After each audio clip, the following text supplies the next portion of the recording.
Praise the Lord. Praise the Lord. Praise God. Hello, sound check. Maraming salamat, Pastor June, for leading us sa prayer. Isa pong pinagpalang gabi ng Sabado sa bawat isa po sa inyo. Napakabilis po ng panahon. May na ho tayo. Ilang araw na lang po niyan, Pasko na. Amen, praise. Nakita kang Pasko, kalisangan. Anyway, kahit po mainit, mas mainit pa rin po ang ating yung pag-ibig ng Lord sa atin. Amen? Kaya magpakainit po tayo sa ating pananampalataya dahil yun po ang nais ng Lord upang hindi ho tayo maging malahininga. Alam niyo ho ba anong ginagawa ng Panginoon sa mga malahininga? Isinustukan niya. Nasa Revelations po yan, I think chapter 3. Anyway, may bagong tema po tayo ngayon, why we need to stand firm in the faith. Ilang beses po nakatala sa Bible that we need to stand firm in the faith. He who endures till the end or he who stands firm until the end will be saved. Bakit kailangan po natin tumindig ng matibay sa ating pananampalataya? Which is very, very important for us. Kahit po ano yung mga pagsubok natin, ano man ang nangyayari po sa atin, o ano man po ang nakikita ho natin, ano man ang nararamdaman po natin, kailangan po tayong tumindig ng matibay sa ating pananampalataya. Simply because kapag hindi ka tumindig ng matibay sa iyong pananampalataya, kapatid, talo ka na. Kaya lang tayo panalo, it is because of our faith in Jesus Christ. Yun lamang po at wala na, kaya nga po sabi ni Peter, yung faith po natin, yung pananampalataya po natin, ito'y higit na mas mahalaga kesa sa ginto. Kung mas mahalaga yan po sa ginto, anong gagawin po natin? Okay, ganito muna po.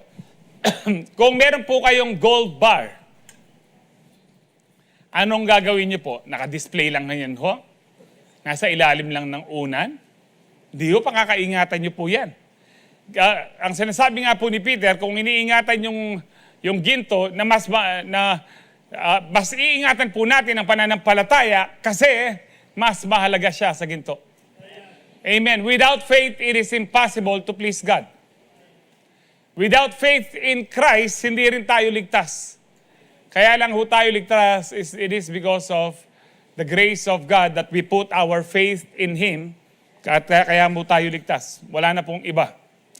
So much for that po sa introduction na yun, para mas ma-explain ko pong mabuti ito. So there are several reasons na ating pong pag-uusapan. 5 main topics po.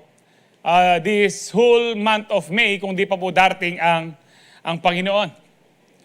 Pero kapag ganyan kainit parang bitaw, makabilad ka, bulim Lord, datang na ka. Ang mainit po na. Pero kung di pa po darating ang Lord, patuloy tayong maglilingkod sa Kanya. At patuloy nating i-advance ang kanyang kingdom, ang gospel. So, ang una po nating topic ngayon, why we need to stand firm in the faith to fight against the enemy.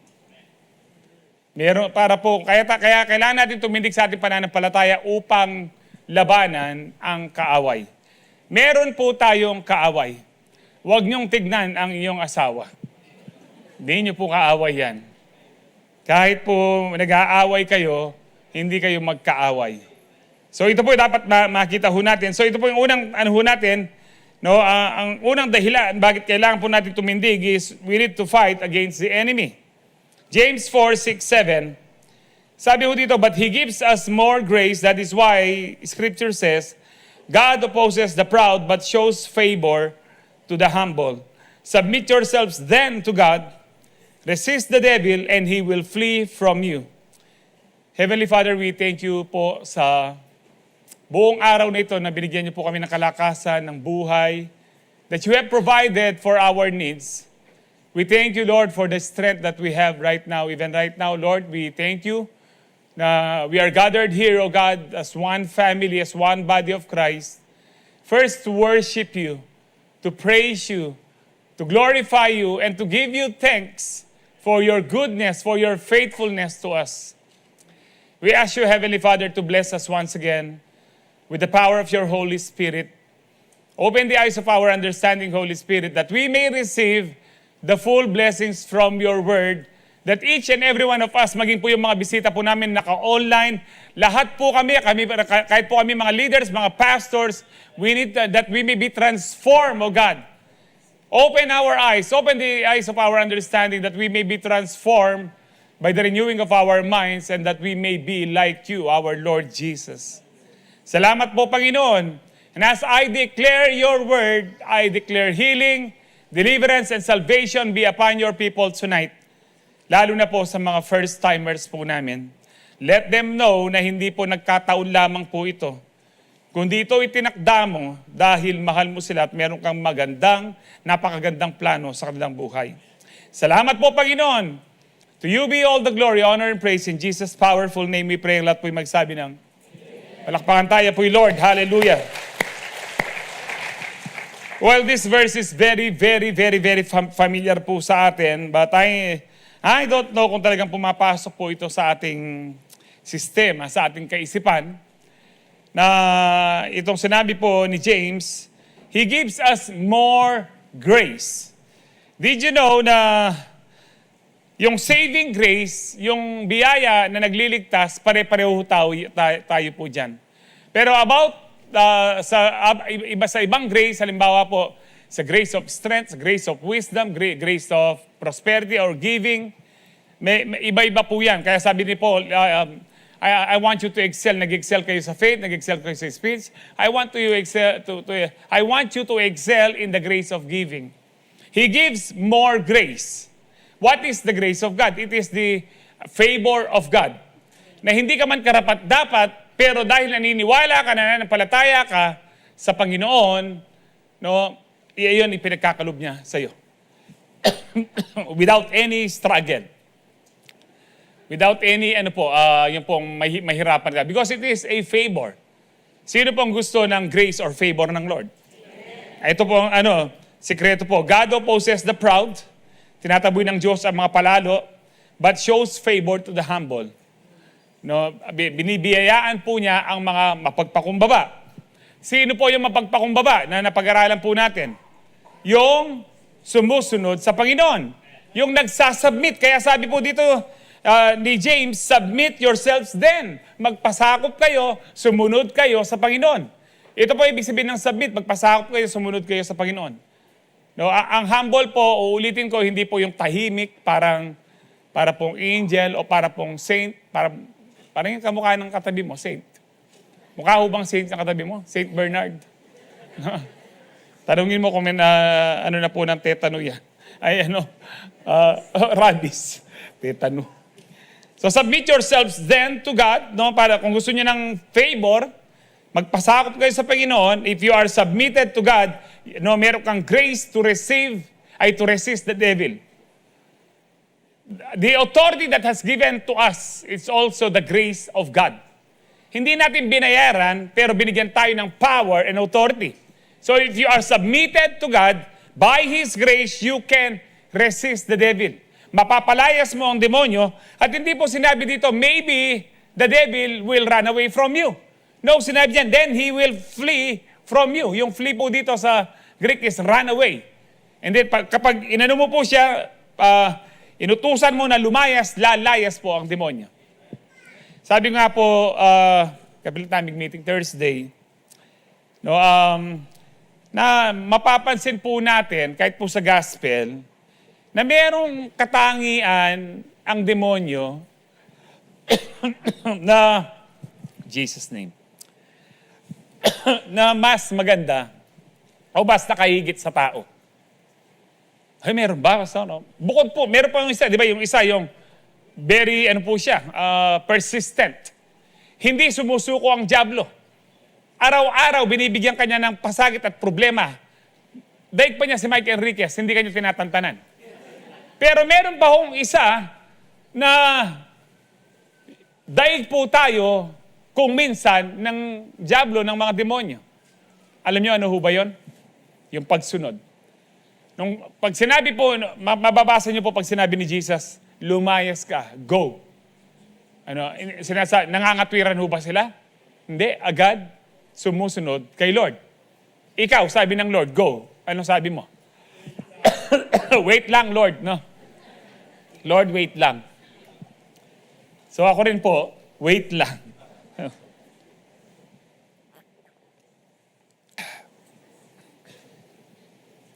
Now, I don't know, iniisip ko po ito, bakit kaya, kahit tayo po, kapag meron nasa atin yung authority, mauutusan po natin ang diablo, no, mapapalayas po natin ang diablo, no, lalo na siguro yung may mga napopossess, no. There was a time na yung church dumaan po ng ganyan, halos 1 year po kami nagpapalayas ng demonyo, no, sa tao at sa mga bahay-bahay. So may mga paranormal po kaming mga na-experience, nakakakilabot po at hindi ko na po gaanong elaborate po ito. Pero ang nakita po namin, talaga pong may power sa name ng Lord na binigay sa atin. Sumusunod ang diablo. I don't know bakit sila sumusunod. Pwede naman, bakit palakman mo kung sasabihin ng diablo na? I think they are being tormented kapag ginagamit mo yung name of Jesus. No, they are being tormented. Parang po yung isang kwento, no, na nalaman lang po natin ito. Si Anton LaVey, ang founder po ng Church of Satan sa California. Ang Church of California, ito po yung paborito nating kanta dati, Hotel California. Welcome to the Hotel California. Ang ibig sabihin po niya, welcome to the Church of Satan. Meron pong na-invite minsan, at nung hindi niya po alam na Church of Satan pala siya, Christian po siya, nabigkas po yung pangalan ng Panginoon. Napaluhod po si Anton LaVey. Ang sabi niya, sino yung nagbanggit ng pangalan na pinagbabawal kanyo? Hindi lahat po na may kapangyarihan, pero yung taong yung kaya may kapangyarihan, yung name of Jesus, sa kanya, it is because meron siyang relasyon kay Lord. Nagpapasakop siya. Kasi kung di ka nagpapasakop, kahit gamitin mo yung name of Jesus, hindi po yung susunod. Katulad po nung 7 anak ni Sceva, kung naalala niyo po, no? Yung pong, in the name of Jesus whom Paul preached, sa pangalan ni Jesus na pinapangaral ni Pablo, ang sabi po niya ganyan, no? Hindi mo naman dapat gagawin yan eh. Gagawin mo ba ito? Sa pangalan ni Jesus na pinapangaral sa Calvary Temple. Hindi po, kasi may relasyon ka kay Lord. Sila nakikihiram kaya sinabi niya na pinapangaral ni Pablo. Kasi walang relasyon. One day, sumagot po yung demonyo sa kanila, si Jesus kilala ko, si Jesus kilala ko, si Pablo kilala ko, sabi po ng mga demonyo, yung mga na-possess. Pero sino kayo? Pinagbubugbog po niya yung 7 anak ni Sceva, duguan lumabas at nakahubad. No? Kaya bakit? hindi po sila submitted to God.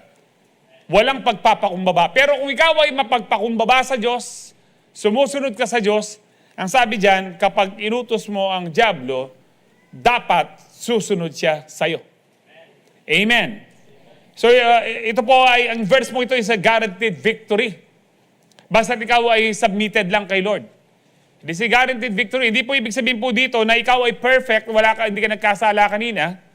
Ang ano ho dito, basta't nagpapakumbaba ka sa Panginoon. Submitted ka, nagpapasakop ka sa Panginoon. Ang verse mo ito, it doesn't mean that you stand firm on your own strength, on your own toughness. You stand firm in the power and authority in the name of Jesus. Hindi po sa sarili mong lakas yan. Sa lakas po ng pangalan, sa power po ng pagpapasakop mo, ng power ng humility at saka submission. Because there is power for being humble and submitted to God. Amen po ba? So mag-start na po ako. Number 1, we must stand firm in the faith to fight the enemy. Therefore, be aware of spiritual battles every day. We need to be aware, we need to recognize, and we need to realize at we need to accept the moment on the day that you accepted Jesus Christ as your personal Lord and Savior, nung araw na tinanggap mo ang Panginoon at sinuko mo ang iyong buhay, tinanggap mo siya bilang Panginoon at tagapagligtas, ikaw ay involved na sa spiritual battle, whether you like it or not. Bawat isa po sa atin ay naka-engage sa spiritual battle.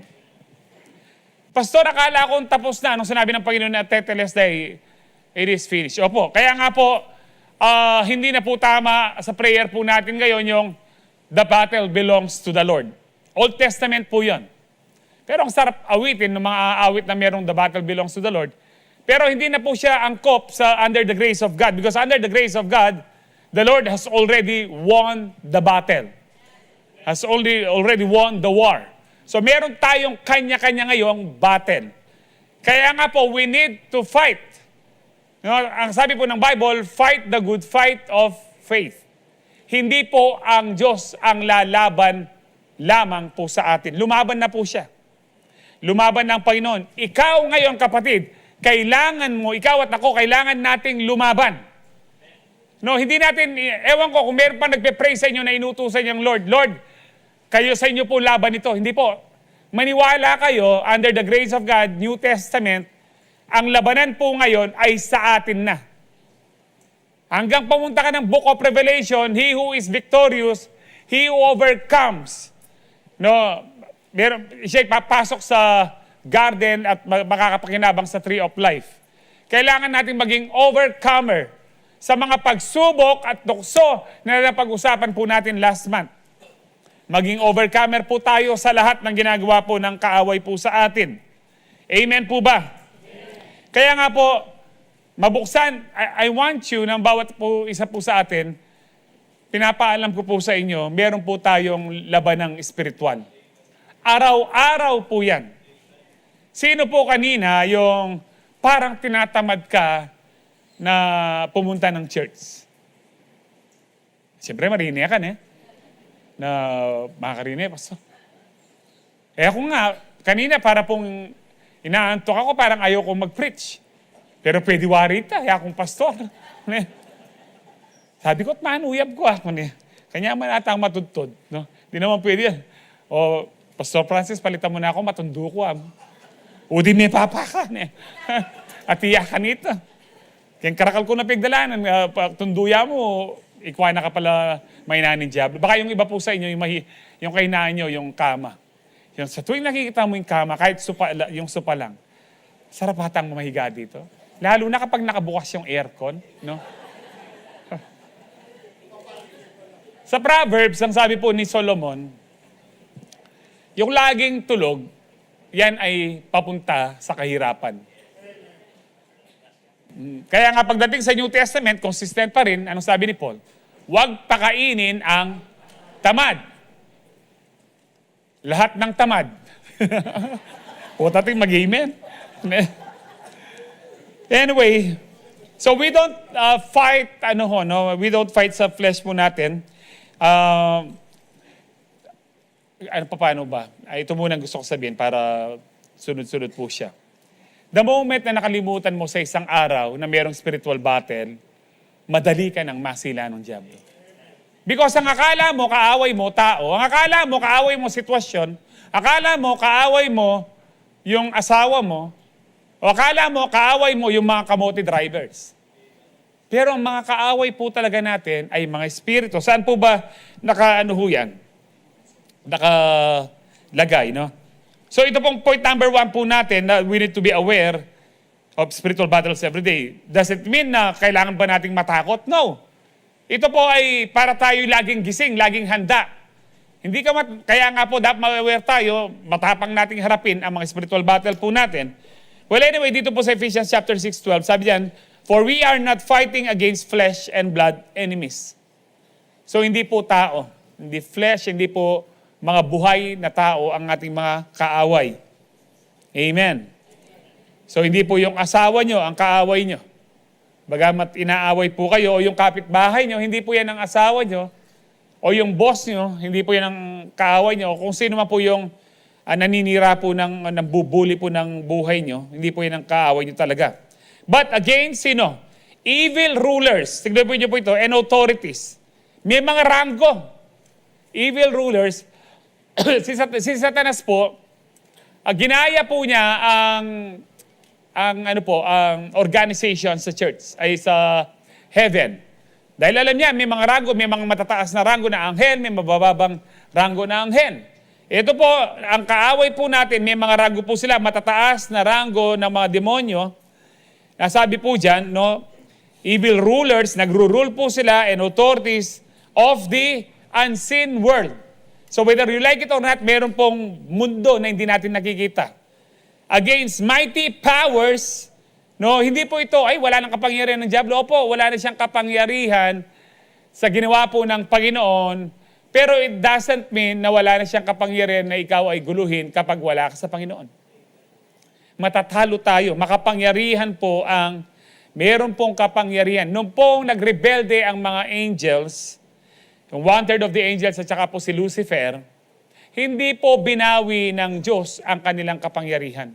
So may kapangyarihan po sila. So think about that kung gaano po sila makapangyarihan. Very powerful. Kaya nga po sabi ho dito, against mighty powers in the dark world. So yung unseen world is the dark world. And against evil spirits, yung pong mga rank and file na po ito. Ang mga evil spirits, ito po yung mga inutusan, bigyan mo ng sakit ng ulo yon, no, bigyan mo ng maiksing pasensya yon, madali ng pagkagalit yon. Lagyan mo ng unforgiveness yan. Yung iba dyan, yung nandyan kanya, ano muna sila, bigyan mo ng pagkainip at matulog na sila. Diablo po ang gumagawa, kadalasan po niyan. Though, hindi po all the time, pero kadalasan. Gaano kadalas? I don't know. Pero alam ko lang po, madalas, diablo po ang may kasalanan. Pero kung minsan, tayo pong may kasalanan. Kaya kung minsan, pinapalayas mo yung diablo, no? Diablo, lumayas ka dyan. Yung pong meron kang ginawa na, halimbawa, pumalpak ka dito dahil pinili mo ito, ganyan. Tapos sabi ng diablo, pambira, wala pa tayong ginagawa, pinapalayas na tayo, kanya. Siya yung may kasalanan, kanya. No? Kasi nga po, sa napag-usapan po natin last week, 3 ang nagko-condemn. No? Ang kaaway, sarili po natin at ibang tao. No? Akakala natin, kinokondem tayo ng diablo, ikaw pala. No? Lumayas ka, diablo. Yung mga demonyo, nandun lang. Nanong gawa mo? Wala pa, nahinda ka pa. Tabalo ka niya, sobra niya man yan. Well, anyway, masama ba yun? Hindi po, para lang sigurado.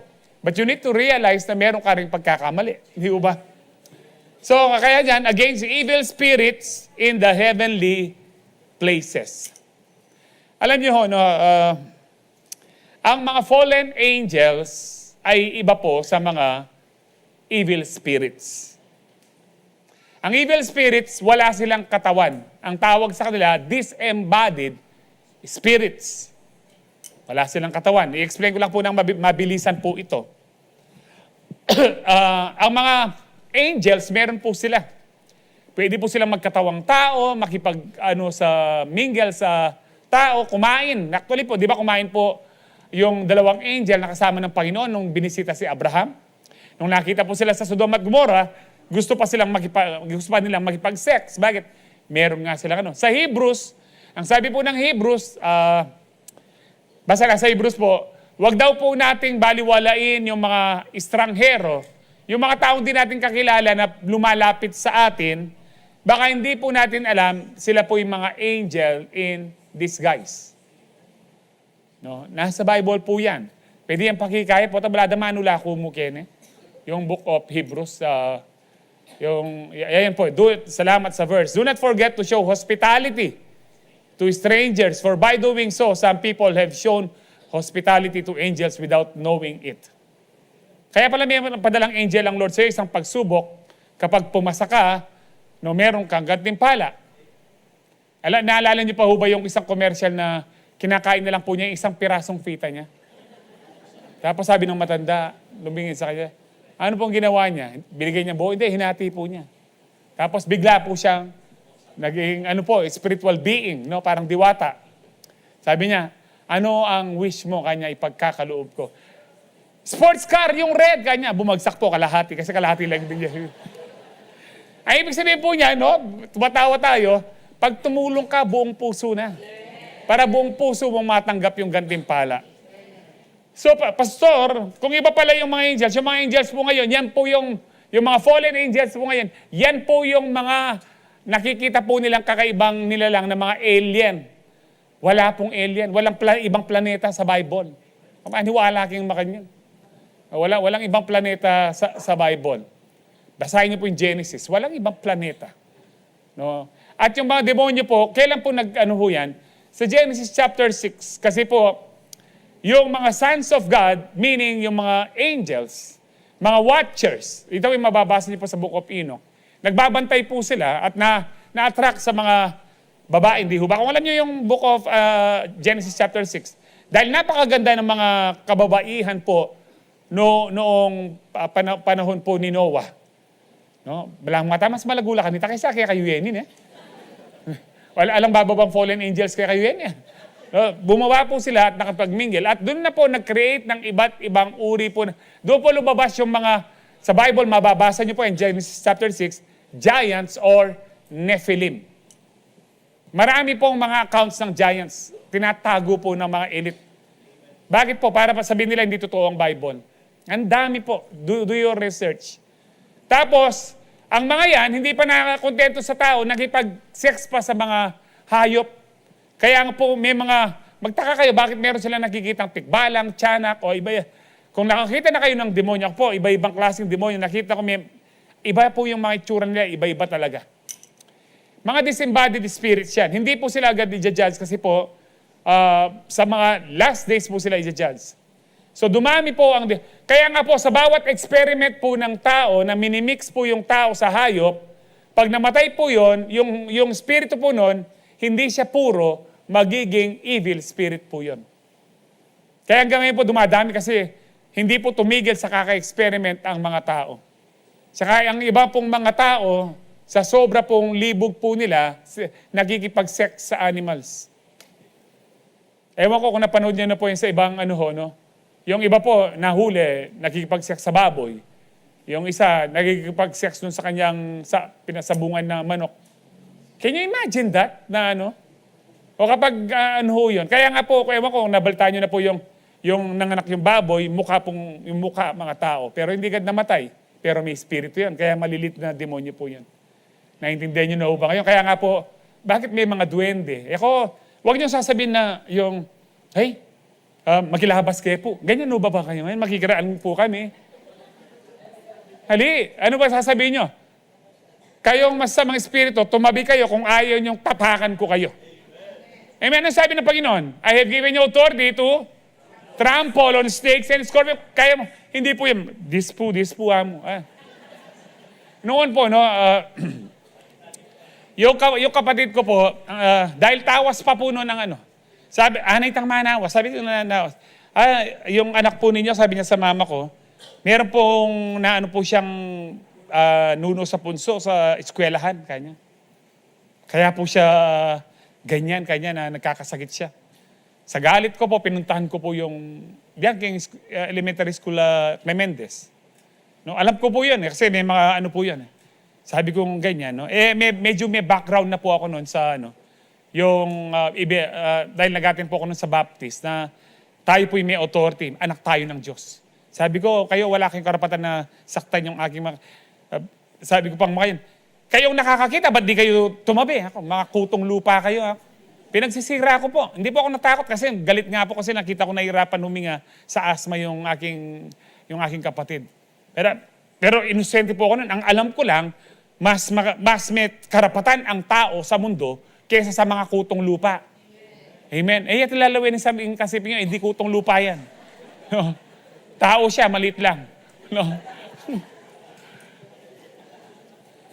Kaya nga po, marami po, gaano ba karami ang mga demonyo? Palagay nyo, gaano karami yung hindi naman po lahat, may mga tao pong puro na namatay nun. May mga hindi purong tao. Kung alam niyo po hindi purong tao, hindi man kayo maniwala, alam niyo po yung sa Narnia. Di ba, yung may kalahating kambing, kalahating kabayo, ganyan ho. Ganyan po yung itsura nung panahon noon. Kaya nga po noong Panginoon, sabi niya, bakit ganyan? Nalulungkot ako, ba't ko pa ginawa ang tao? Napakasama ng tao kasi ang utak ng tao, sex and violence lang. At ang sabi na po ng Bible scholars, dahil umaabot po ng 1,000 years ang tao sa kanyang edad, ang kanilang population ay umabot ng hindi bababa 10 billion. Ganun po karami. Ganun po karami, 10 billion. Kasi po, magtataka kayo, bakit? 18th century, ano lang po tayo? 1 billion lang po tayo. Do your research. Ang population ng mundo, 1 billion. Ilan billion na po tayo ngayon? Ha? 8 billion pataas, magna 9 billion na tayo. 100, more than 100 years lang ang or 200 years sabihin natin. 200 years lang pero ilang billion na po tayo. Amen po ba? Kaya kung minsan manunod po kayo ng minsan nanonood po ako ng yung mga Discovery Channel ito yung mga taong una na halimbawa, nauna ito sa mga Australia, yung mga aborigines sa mga Australia, ganito. Para mga negrito rin po sila. Before pa magka-sibilisasyon, 10,000 years nandun na sila. Sabi ko, kung 10,000 years nandun na sila, dapat billion-billion na sila. Hindi ho ba? Kasi sa atin po, nagkaroon na ng World War I, World War II, ang daming namatay, pero 18th century, 200 years lang, lumobo po tayo ng 8 billion. Meron pa hong family planning. Noon, walang family planning. Ngayon lang po nagkaroon ng family planning. Walang kondom po noon. Walang lobo po noon. Kaya mas marami po. Kaya huwag niyong isipin, meron bang diablo dito? May Mas marami po ang mga demonyo kesa sa tao ngayon. Amen po ba? Kaya minsan meron kang demonyo ng pagkaingit, meron kang demonyo ng unforgiveness, meron kang demonyo ng kung ano-ano. Kasi po ako, literal po, nakikita ko may mga demonyong maliliit. Pero kung minsan, kung sino po yung maliliit, sila po yung makukulit. Pero wag kayong matakot. Kaya ako sinasabi to, we need to be aware na may mga spiritual battle tayo, may mga spiritong kailangan nating labanan. Amen po ba? Sa dark world, sabi niya, evil spirits in the heavenly places. Now, sa 2 Corinthians 3:5, sabi dito, for though we live in the world, we do not wage war as the world does. Nasa mundo nga tayo, pero hindi tayo katulad ng labanan ngayon ng mundo. Nung panahon po ni Apostle Paul, espada, pana. Ngayon po, lang po, push button na lang. Mga rockets, missiles na lang po. The weapons we fight with are not the weapons of the world. Hindi po ang ating mga sandata, hindi po sandata ng mundo. On the contrary, kabaliktaran po, they have divine power. Sabihin niyo po, divine power. Pag sinabi pong divine, ito po ay maka-Diyos na kapangyarihan. Divine power na galing sa Diyos po to demolish strongholds. Ang una po nating nilalabanan ay strongholds. Sabihin niyo po, strongholds. Saan po nagmumula muna ang strongholds na yan? We demolish arguments. Ito po yung mga strongholds. Arguments and every pretension or lofty opinion. Mga opinion ng tao na mapagmataas. Mga kaisipan, wisdom ng tao na that sets itself against the knowledge of God na kontra sa salita ng Diyos. Mga prinsipyo ng tao na kontra sa salita ng Diyos. Kaya tandaan mo ito, kapatid. Buwat nung naging Kristiyano ka, dapat hindi na yung prinsipyo mo at prinsipyo na minana mo pa sa tatay o lolo mo. Dapat prinsipyo natin, prinsipyo ng Biblia, prinsipyo ni Kristo. Amen. Wala tayong sariling prinsipyo kasi sariling prinsipyo natin, kontra. Yan po yung stronghold. Kunwari po, Kristiyano ka na. Pero dahil meron pang stronghold sa'yo, hanggang ngayon naniniwala ka pa sa Friday the 13th. Hindi ka lumalabas ng Friday the 13th pag nagbabasa ka. Masasagasaan ka kanya. No? Pag lumabas ka. Kinabukasan, buti na lang, di ako, kundi nasagasaan ako. Now, yung iba sa inyo, baka nagbabasa pa po kayo ng horoscope. Buklat na kayo pa kaisipan kanina. Kapag po pumatol kayo sa mga ganyang witchcraft po yan Ang horoscope po natin, binabasa mo kung ano ka ngayon. Ano ba yung horoscope? Zodiac sign. Thank you, Sister Michelle. Ng January. Labis sa paylata. Ninong Scorpio ken. Yun no, timagta sa Scorpio yan. Tanggap niyo pa ho ba hanggang ngayon? Scorpio ba kayo? No? Ako po kasi kung October ka, Scorpio ang tawag. Pero wag mo nang ilagay ang sarili mo dyan. Hindi ka Scorpio. Hindi tayo Scorpio. Lalo na merong zodiac sign na Cancer, no? Lalong hindi ka Cancer, mukha ka bang Cancer? Hindi ko alam kung ano po yung Cancer na yun. Mukhang hayop ba yan o insekto, ano? Pag pinatulan mo po yan, you are opening doors sa mga evil spirits. Mga ano po nila yan, open door. Kapag nagbasa ka niyan, naniwala ka, may open door na ang dyablo, makakagawa na siya sa buhay mo. Nagpunta ka sa manghuhula. Open door po yan. Nagpunta ka sa mga nagtatawas, yun nga po, open door po yan para makakilos ang dyablo. Ano pa ho, yung bumili ka ng mga pampaswerte. Pero yung nagtitinda, kailanman hindi pa sinwerte. Di ho ba? Dapat yung nagtitinda mayaman eh. Big time, di ho ba? Ito, bili ka, swerte yan. Makita mo yung nagtitinda, gameryente, makasali. Pero ito, pampaswerte. Ang dami niyang pampaswerte niyan. Ikaw naman, na MULALA, no, bumili ka naman. Dinagdagan mo pa. Every time na inaano mo po yan, o naglaro kayo ng ano ba yung laro nun? Spirit of the Glass. Totoo pong gumalaw yan. Ano pong naranasan po namin ng bata po kami, gumalaw po talaga yung baso. Takbuhan, siyempre. Di ho ba? Tinatawag mo ngayon, tatakbo ka. Siguro sabi ng demonyo, ang babastos ng mga yun, tinawag ako ngayon, naiiwan ako. No. Kapag lahat po nang yan, pag pinatulan mo, pati yung mga Ouija board, pag pinatulan mo po yan, those are open doors for the enemy. Ang may-ari po niya ng dyablo. Amen po ba? Huwag na kayong maniniwala po dyan sa mga yan. Kung kayo po ay Kristiyano na, may mga rebulto pa kayo sa bahay, dapat bahay nyo, no? Kung di nyo bahay, huwag nyo pakikinaman. Lumipat kayo ng bahay. No? Baka sabi nyo, nakikitira lang kayo sa lola nyo pag dating ng umaga. Nasaan yung mga rebulto ko dito? Lola, pinagbabasag ko kasi mga demonyo yan. Mayroon na kabalakan yun. Patay kang bata ka, hindi mo yan mauwiwin. Amen po ba? Baka yung iba sa inyo, sa mga sakyan nyo, may mga rosaryo pa kayo. May kapila na kayong butil. Hindi po lahat na ano yan. Ano na ho tayo? Diretso po tayo sa Diyos. Meron tayong Holy Spirit. 1 John 4:4, greater is He that is in you. Sapat na po ang Holy Spirit. Ang Holy Spirit ang gumawa po ng heaven and earth by the Spirit of God. Ano pa ho ba yung imposible? Ang Holy Spirit ang nagpabuhay kay Kristo. Kaya nga po yung the power of resurrection na kay Kristo ay nasa sa atin din po. Excuse me. Now, tuloy po natin. So, we demolish po lahat ng mga prinsipyo, mga kaisipan, mga katalinuhan ng tao na against sa knowledge ng Diyos. And we take captive every thought. Meron tayong power na i-control ang isip mo. We take captive every thought to make it obedient to Christ.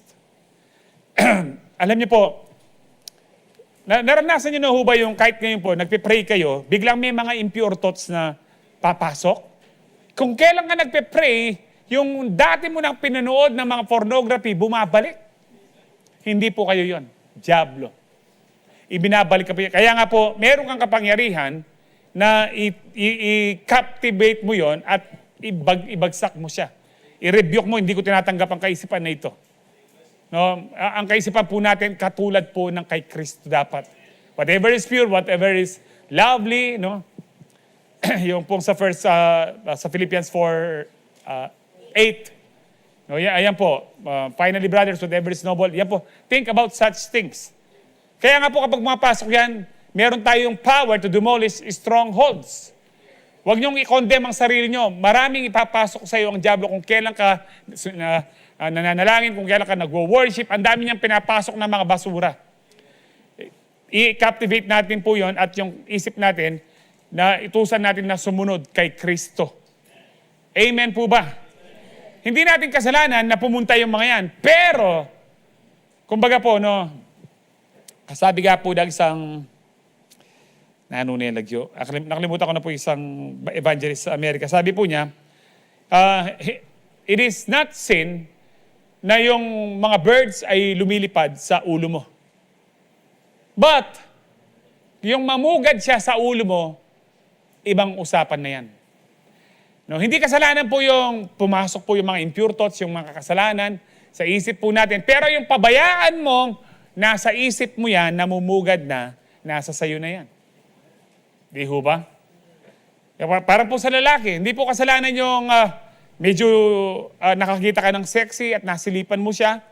Pero yung pong mineditate mo pa siya. Tapos medyo bisa ka pang lumawi yung makanyan. No? Itong mata mo, straight, hindi itong makanyan niya.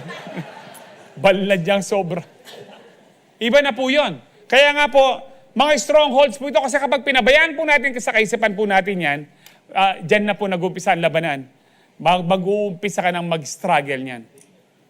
No? Kaya nga po, doon sa mga ibang, may asawa ka na, yung mga taga-office mo, medyo sweet sa'yo.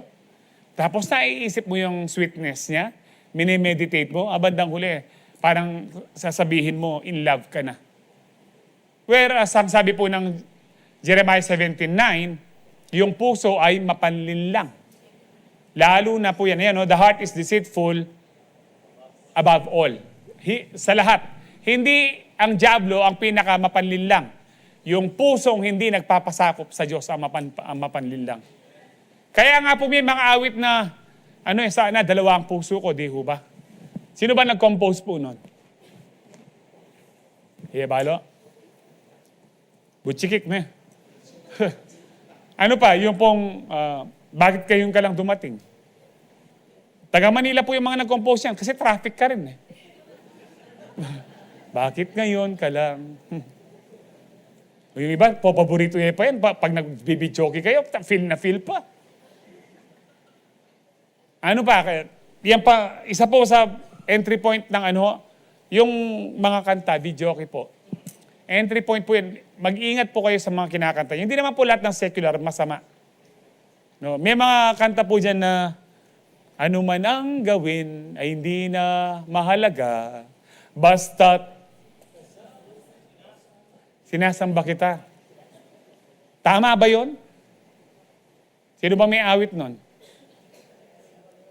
Ray Valera? Hi, Kuya Ray. Tama ho ba yun? Nasambahin mo yung liniligawan mo. Yan po yung mga entry point at nag-umpisa na po yung sa kaisipan na may mix na po yung tamang doktrina, tamang katuruan, tamang kaisipan, tamang prinsipyo na napapabayaan po natin. Pero meron tayong power na yan po ay i-demolish. Yung Ephesians 6:12 kanina, ina-identify kung sino ang kaaway. Ito pong atin pong binasa ngayon 2 Corinthians 10:35, it reveals po yung battlefield. Saan yung battlefield na sinasabi dito? In the mind. Yung battle, it always begins with the mind.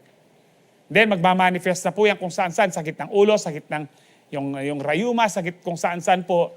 Na kung minsan, kapag nagpa-check up ka, ang doktor hindi niya alam kung saan nanggagaling ang iyong karamdaman. 1 Peter 5:8-9, be alert and sober mind, your enemy, the devil. Sino yung enemy natin? The devil. So dito po sinasabi ni Peter, maging alerto kayo at dapat maluwalas ang kaisipan ninyo. Hindi kayo lasing, parang ganyan po sinasabi niya.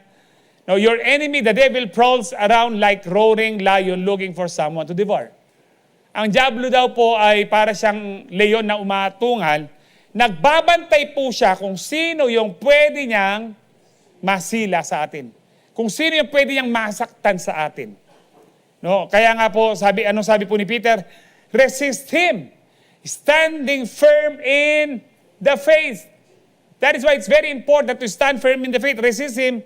Why? Because you know that the family of believers throughout the world is undergoing the same kind of sufferings. Anong sinasabi ni Peter dito? Kung minsan ikaw ay nawawalan ng gana, nanghihina ka na dahil sa problema.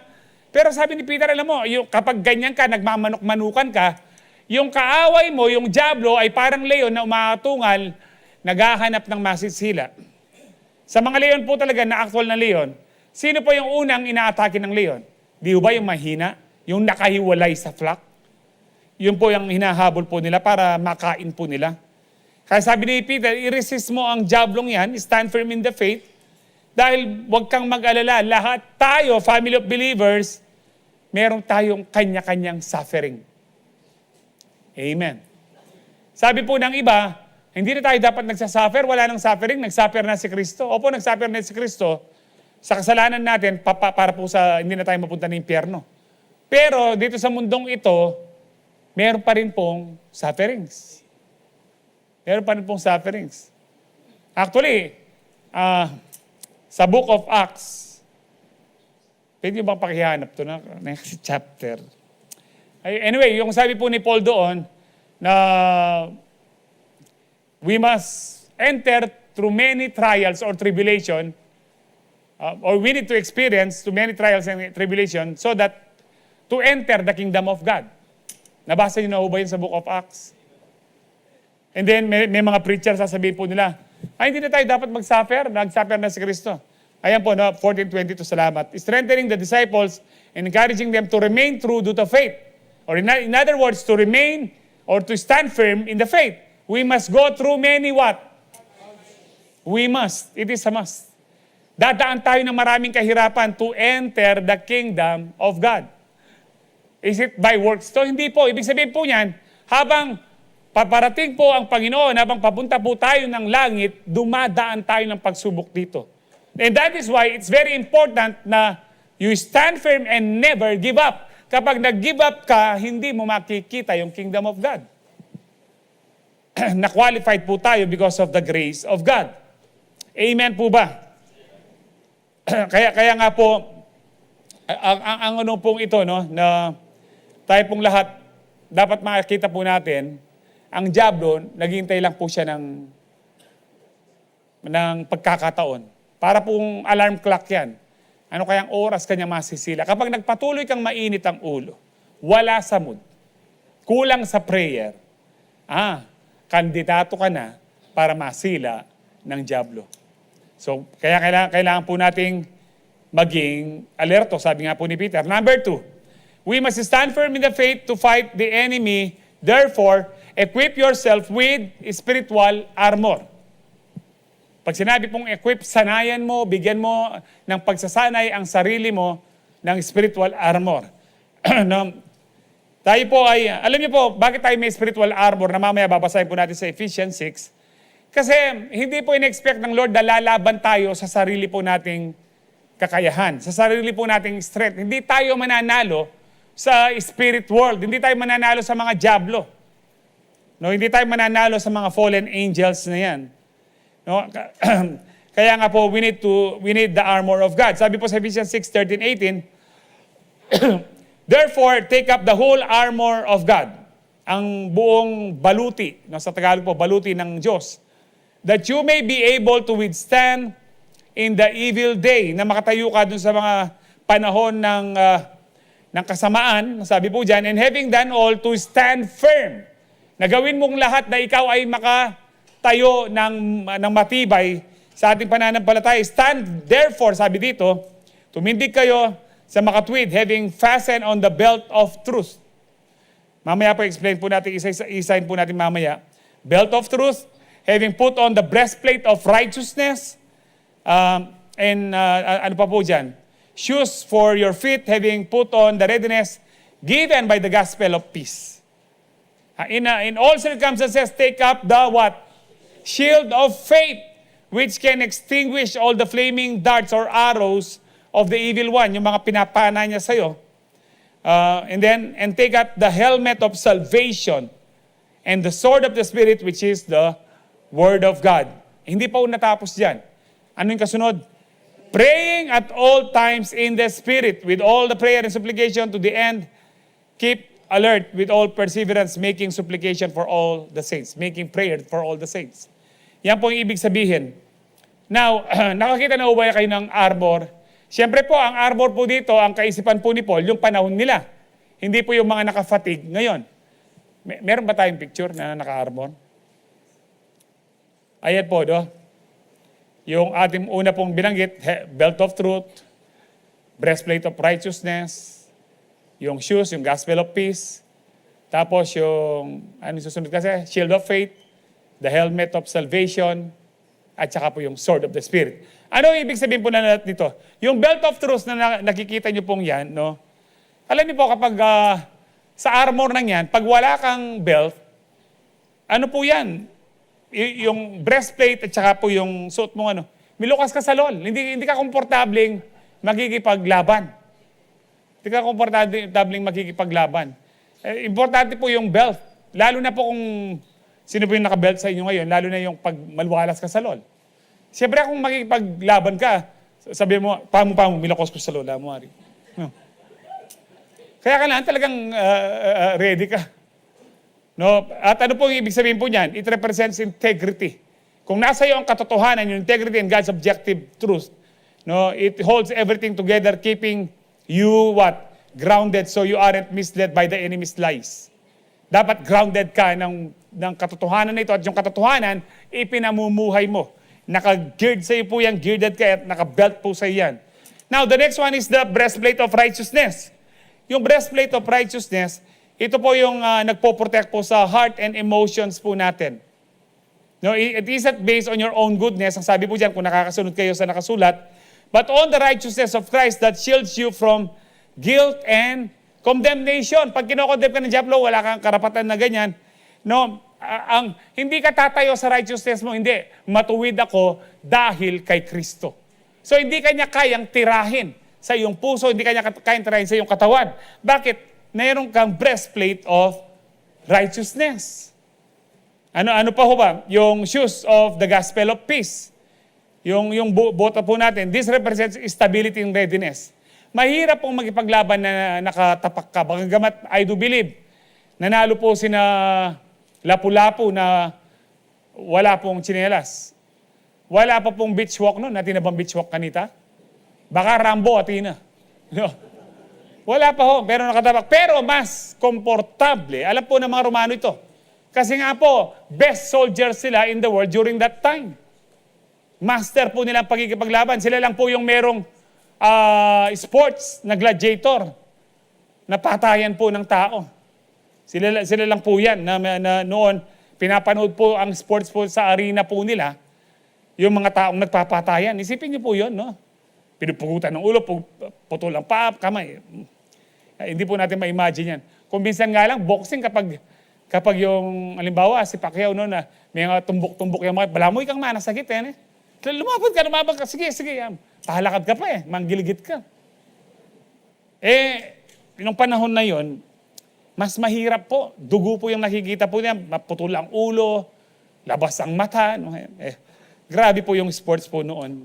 Sobrang grabe.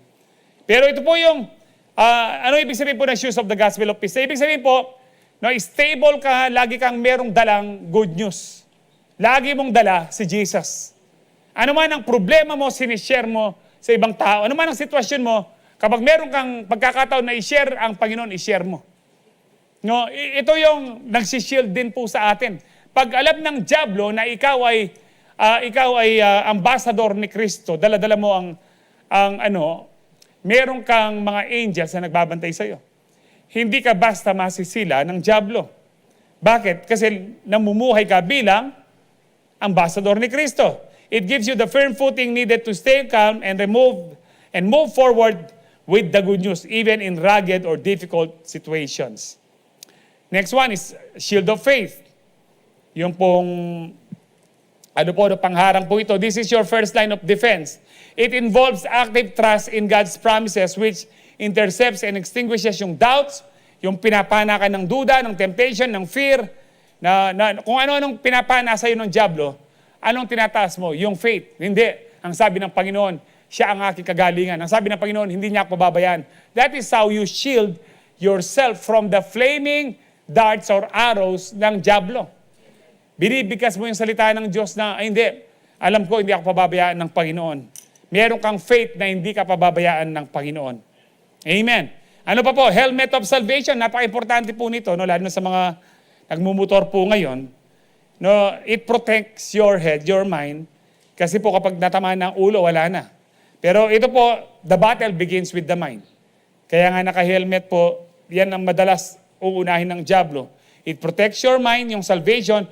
It provides the security and assurance of your identity in Christ. Na kahit anong mangyari, kahit anong sabihin ng dyablo, ikaw pa rin ay anak ng Diyos dahil kay Kristo. Naka-helmet ka ng salvation. Hindi ka naka-helmet ng salvation, hindi ka saved because of your doing. No, hindi ko po nagkasala ka kanina, katulad po ng diniscuss ko sa inyo last week, ay wala ng salvation. No.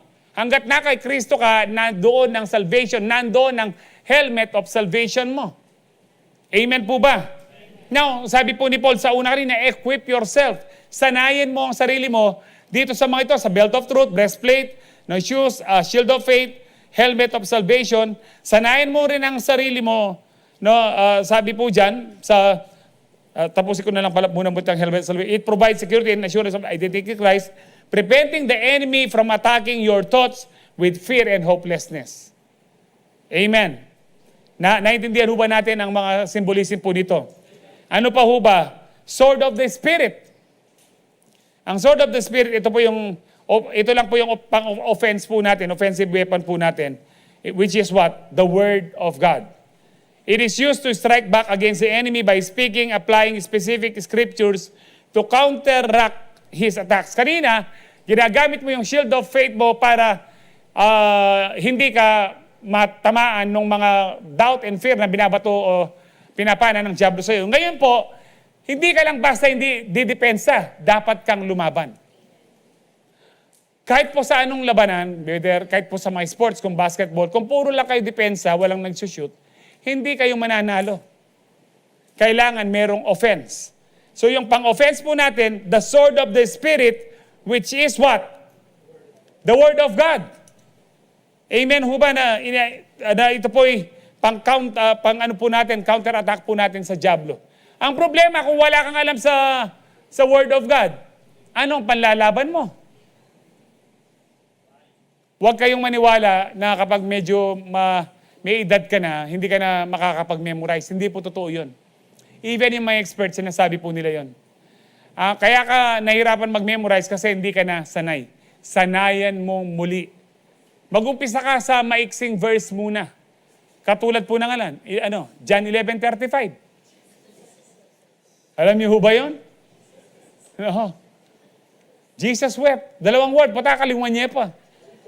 John 11:35, Jesus wept. No, kidding aside, unahin niyo po John 3:16, napakamadali lang po niyan. And then, sunod-sunod na po kung ano po yung mga nagre-rema po sa inyong mga verse, lagi niyo pong babanggitin, i-meditate niyo. Kaya pag minimeditate mo, na-memorize mo, huwag kayo hindi, pastor, matanda na. Hindi po totoo yun. Ayan po'y kasinungalingan ng diablo para wala kang panghawakan na salita. Mag-umpisa ka ngayon, kapatid, every week, isang Bible verse ang paulit-ulit mong bigkasin.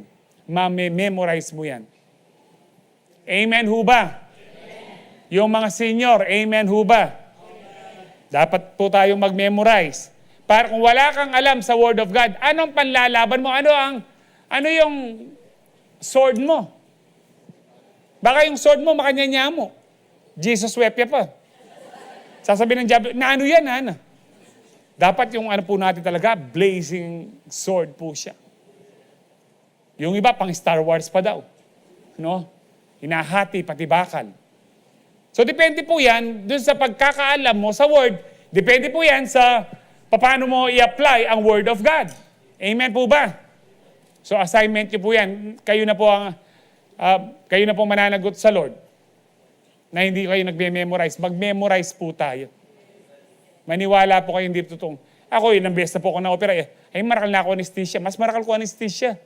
5 beses na po ako, 5 o 6 na beses na po ako na-opera. Yung operasyon ko, hindi po yung 1 oras lang. Yung pinakahuli po, 8 oras hanggang siyam, hinati na po, napagod yung doktor kasi wala pa siyang tulog. Di mong tinuknang na yung operasyon ko, Kene. Sabi niya, sa susunod na lang, next week na lang. Okay, buklat na yan naman.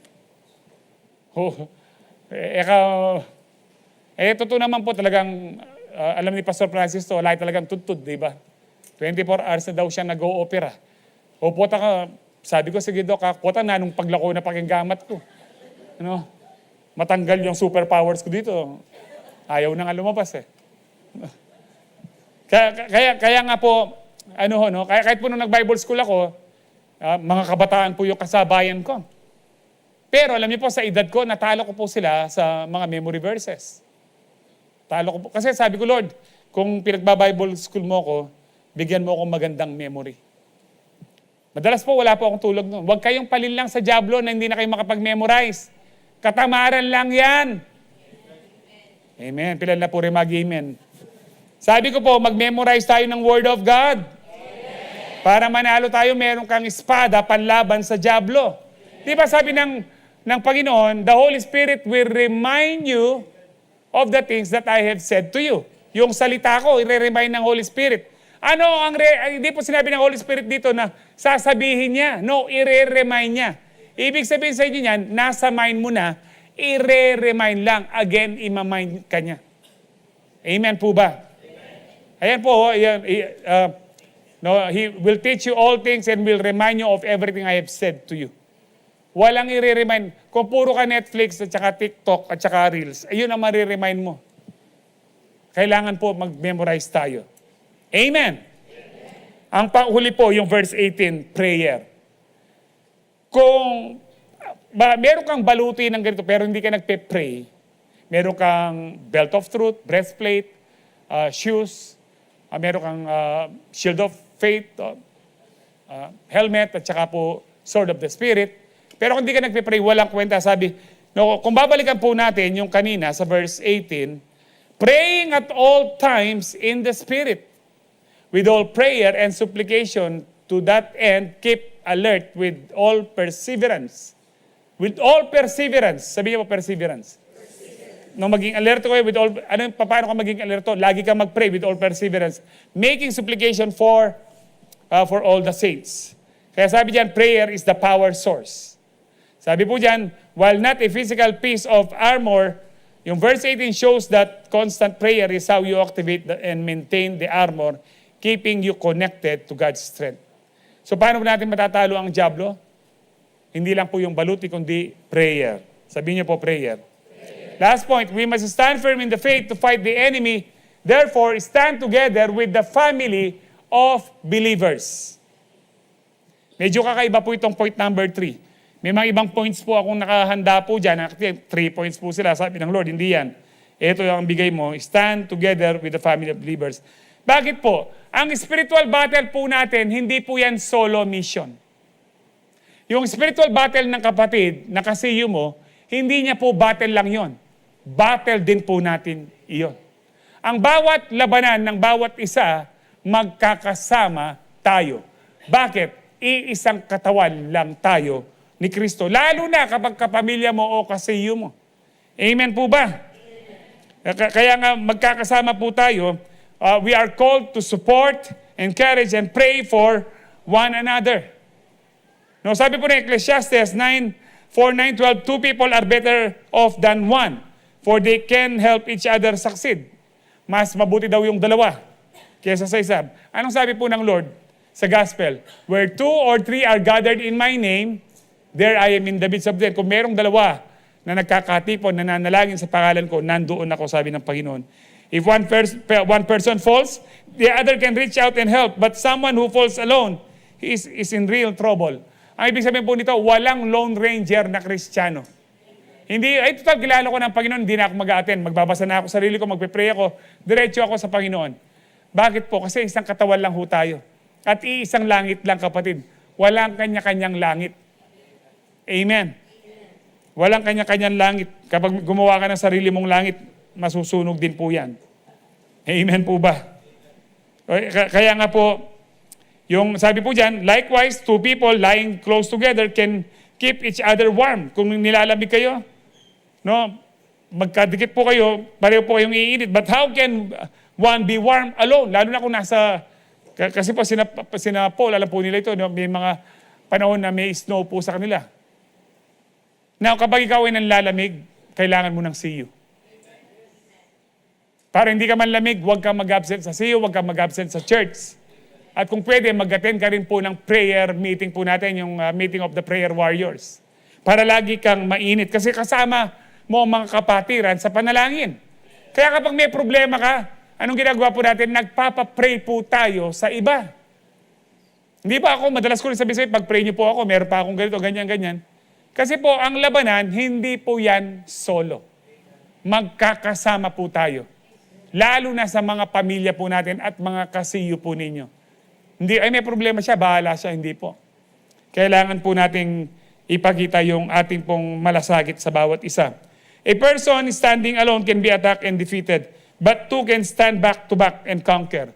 Di ba yung, alam niyo po yung mga gladiator, kapag dalawa na lang po sila, back to back sila, para tapos pwede pa silang manalo. Three are even better, for a triple-braided cord is not easily broken. Sa siyo, ilang kayo? Sa pamilya nyo, ilang kayo? Ako po, pag talagang hindi maganda pakiramdam ko, tatawagin ko po yung anak ko, mga anak ko, asawa ko, magpapapray po ako. Minsan, dito pagdating ko po, kung sinong pastor dyan, kina Pastor Jun, Pastor Francis, Pastor Is, magpapapray po ako. Kasi po, senior pastor ka na. Pride po yun kung hindi ka nagpapapray. Tsaka pride po yung ayaw mong mabanggit na meron kang karamdaman.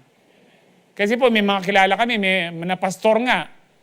Pastor, may karamdaman, ayaw niyang wag daw pagsabi, kami lang daw po. Makanan yung makanan din pag-pray. Pride, ayaw nagkasakit si pastor. Pride po yun. Tsaka sasabihin pastor siya, siguro meron siyang ginawang Diablo lang po yung mag-iisip nun. Tsaka Kristiyanong hindi matino mag-iisip po nun. Kayo ba, iniisip nyo ba sa ibang kapatiran po natin kapag nagkaroon siya ng matinding problema o karamdaman, iniisip mo na baka meron siyang ginawa o baka meron siyang kasalanan? O iniisip mo na tutulungan mo siya, ipagpe-pray mo siya? Pag iniisip mo, siguro ito yung gawain ni. Siguro ikaw makanyan ka. No? Kasi kung ano yung timbang na ginamit mo, yun ang gagamitin sa'yo. Amen. We should not judge po yung Kahit na pa nagkasala siya, dahil sa yung problema niya, dahil nagkasala siya, wala tayong karapatan i-condemn. Amen. Dahil ang mismong hindi nagko-condemn ay yung judge of all the judges. Ang ating Panginoon, hindi po niya kino-condemn. James 5:16, therefore confess your sins to each other and pray for each other so that you may be healed. The prayer of a righteous person is powerful and effective. Ang context po nito, di ba, ang mga Kristiyano dito kay James ay yung Kristiyano sila pero walang mabuting gawa. Kaya sabi ni James, faith without works is dead. Ngayon, kung nagkasala kayo, confess each other. Di ba, ako rin po, nagko-confess ko minsan sa inyo. Alam niyo ba, nung nakaraan ka ako, na pinasukan po ako ng worry, ng fear, that is confessing. Para alam niyo kung anong ipag-pray niyo sa pastor. No, hindi ko na po iniisip kung ano yung pride. Dapat wala tayong pride. Nakakasala pa pala si pastor. Unang palagayo ka na ako. No? Palagayo ka ako, malasanto. Kaya yung iba, nag-iingat po ako pag kinakamayan niyo ako, baka kuskusan niyo kung panyo eh. No? Hindi po ako, bagamat ginawa po yung kay Paul, no? Pero di pa rin po ako si Paul. No?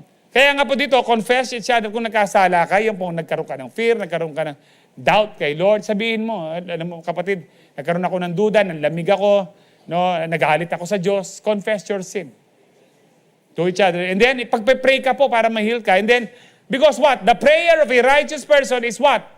Powerful and effective. Sino yung righteous? Tayo. We are righteous because of? Now, think about that. Kapag hindi ka nagpe-pray, tuwang-tuwa ang dyablo kasi alam ng dyablo, the moment na nag-pray ka ay merong power because you are a righteous person. Kaya kung bakit madalas tamad kang mag-pray, dahil ang dyablo gusto niya tamad ka kasi natatakot ang dyablo. Alam niya, pag nag-pray ang mga anak ng Diyos, it is so powerful and effective. Amen. Kaya magsipag kang mag-pray, kapatid. Prayer, prayer, prayer. Galatians 6:2, carry each other's burdens. Ayan po, magbuhatan daw ho tayo hindi, ay problema mo yan, problema mo na yan. Ako po, salamat po sa mga tulong po ninyo kapag ako'y nasa hospital, na-confine.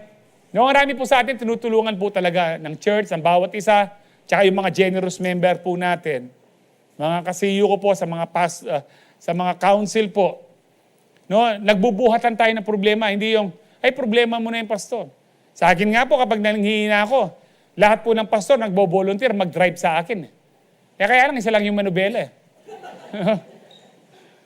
Kaya ganito po dapat na magmalasakitan po tayo. Alam niyo po, kung wala po akong family of faith, walang nag-encourage, nagpipray sa akin, matagal na akong patay. Kaya madalas pag may pastor, pinagpipray ko po kayo, talaga po nagpapasalamat ako because I know kung bakit ako nabubuhay, isa sa matinding dahilan is because of your prayers. Because you are a righteous person and the prayer of a righteous person is powerful and effective. Kaya wag niyo pong itigil yung panalangin po sa akin yung katulad ko pong mga nagdadialysis dyan, wag tayo tumigil manalangin at panalangin niyo po kami na magkaroon po kami ng bagong bato at mawala ang dialysis. Because our prayer is what? Powerful and effective. Always pray and never give up. Saan po sinabi ng Lord yan? Luke 18:1. No, that you should always pray and never give up. Bakit po? Kasi ang diablo po may labanan nga, may spiritual battle. Bakit gusto ng Lord lagi tayo magpe-pray? Akala ko hindi natin dapat inulit-ulit. Yung hindi inulit-ulit yung mga memorized prayer. Pero yung mga prayer nang gagaling sa puso, mga prayer na meron ka pang mga ganito, always pray ang sabi ng Panginoon. Kaya sino yung example niyan? Yung babae pong yung balo. Hanggat hindi niya nakuha yung hustisya, hindi siya tumigil. Kaya sabi niya, tingnan niyo yung napakasamang judge, pero binigay niya yung hinihiling ng balo. How much more yung Heavenly Father po natin? Kaya mga kapatid, huwag tayong mawalan ng gana. Yung may mga kasama ko po dyan, nagdadialysis, no? Yung iba pong may mga karamdaman, may problema sa buhay, magpa-pray po kayo, wag lang ho kayo. Wag kayong magkaroon ng pride na wag niyong sabihin na kung may problema kayo sa asawa niyo, hindi naman sa chinichismis niyo, piliin niyo po yung magpapa-pray kayo kasi may mga rin dyan, ikay pala po, balak mo, sweet lang, ikay la pala yan. May mga demonyo po kasing ganyan, no? Kristiyano la pero demonyo la. Kaya born again. Pero mahalaga po yan, tanggalin po natin ang pride natin. Paano mawawala sa addiction ng anak mo kung di mo ipagpe-pray sa iba? Pag-pray mo yung addict yung anak ko. Pag namatay na, doon malalaman din ng iba. Kung minsan yung pride, yan po nagpipigil. Huwag kayong mahiya. Huwag tayong mahiya na magpa-pray kahit po anong sitwasyon natin. Amen po ba? Because the prayer of a righteous person is what? Powerful and effective. Kaya magbalasakitan tayo, and in this way, you fulfill the law of Christ. Ano yung law of Christ? One word. Love. Kaya nga po magmahalan po tayo. Sa ating pong labanan, magkakasama po tayo. Kasama po tayo. Magkakapatid, kasama mo kami sa labanan. Kung anong labanan mo, kasama mo kami. Ang pamilya ko, yan po sinasabi po nila, kami gagana ka, wag mong alalahanin mga gastusin, kasama mo kami dyan. Ang sarap pong pakinggan kapag alam mong may kasama ka. Amen po ba? Alam po, masarap po kasama natin ang Diyos. Pero gusto ng Lord, magkaroon tayo ng unity. Because there's power in unity. So mag-review na po tayo to fight against the enemy. Be aware of the spiritual battles every day. Equip yourself with the spiritual armor of God. Stand together with the family of believers. Amen. Isaiah 54:17. No weapon formed against you shall ever prosper. Walang anumang sandata ang diablo na magnanaig sa iyo, magtatagumpay sa iyo. And every tongue which rises against you in judgment, bawat dila, bawat salita na kinokondem ka, na sinisiraan ka, you shall condemn. No, hindi po automatic ito na no weapon. Kailangan magsalita ka, o diablo, hindi na ako makasalanan, pinatawad na ako, Panginoon, nagkakasala ako, pero ako'y matuwid na dahil kay Kristo. Hoy diablo, o nga may karamdaman ako, pero sa mga sugat latay ni Kristo, magaling na ako. You need to condemn. Diablo, wag mong i-condemn ang aking pamilya. Pinagpala ang aking pamilya, wala nang sumpa. Sabi po dyan, you shall condemn. Magsalita ka, labanan mo ang diablo. Yung nag-accuse po sa atin, i-condemn po natin. Ito po imana natin, sabi dyan, this is the heritage of the servants of the Lord, and their righteousness is from me. Kung bakit malakas ang loob natin, kapag righteous ka, wala kang kasalanan, malakas ang loob mo. Yung righteousness natin kay Lord, talagang malakas ang loob po natin. Amen po ba? So remember this, because of Jesus, our victory is assured when we fight the enemy. Ulitin ko po, because of Jesus, dahil kay Kristo, our victory is assured. Siguradong panalo tayo when we fight the enemy. Fight the enemy, kapatid. Hindi ka nag-iisa. Kasama mo ang Diyos. Kasama mo ang mga kapatid mong Kristiyano. Amen? Sige po, tayo po lahat ay tumayo. Tatanggap po tayo ng banal na hapunan. Hallelujah.